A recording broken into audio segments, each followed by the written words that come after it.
Southampton City Council are cracking down on unauthorised traders using above Bar Street to set up shop.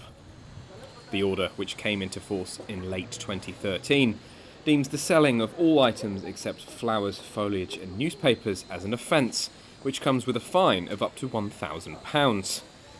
In recent months, a number of Southampton's traders have felt forced to become campaigners. Their cause? The businesses on which they based their livelihood. A petition with over 1,500 signatures was handed into Southampton Civic Centre. I spoke to Satvir Kaur about her stance on the situation. We've had the control of sale order since 2013, so it's not new. In fact, it's its third year. And it's essentially to control and regulate that area. It doesn't apply to the entire city, but it does apply to the city centre because we want a quality retail offer. And if we're serious about becoming a retail destination and a shopping destination within this region, we do need to take pride in that area. We do need to think about the street scene. We need to think about whether people feel harassed every time they go shopping. And I personally have had waves of complaints.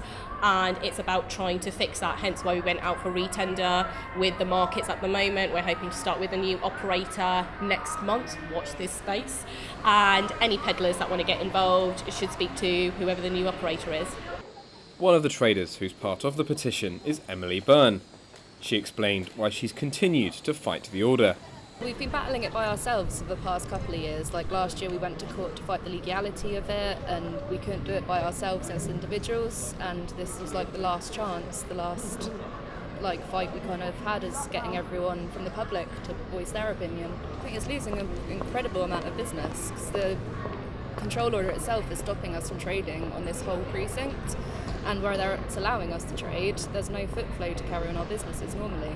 I need to make a sufficient amount of money to keep running my business, and I can't do that with this control order. The councillor also explained why the restrictions are in place and invited the traders to communicate with her on how to move forward. They need to recognise that it's an important area that needs control and needs regulation. Not once have any of them come to me personally to have a conversation. I'm very open to that with reference to compromise, or it would start with a discussion and a conversation, which hasn't happened yet, unfortunately, but I'm very open to do that.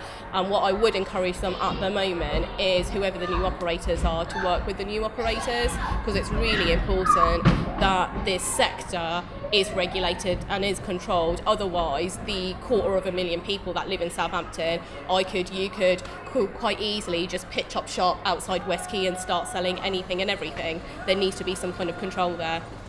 The peddlers currently pay a £13 annual fee to set up their market stalls. But to trade in these restricted areas, council chiefs are asking for the market pitch rate, up to £50 per day. I was on the market, I'm happy to do the market, but the thing is when the market's not on, that's only a couple of days of the week. And when the market's not on, I'd need to still make money throughout the rest of the week when the high street's empty, which is what we do, we come out and carry on trading. When the market's on, I'm happy to pay the same price as the other traders, but when it's not on, I still need to make a business. And when it comes to Christmas, the market's only contracted till October, and the Germans take over. And so what, all local businesses can't trade at the main time of the year? They need to come up with compromises.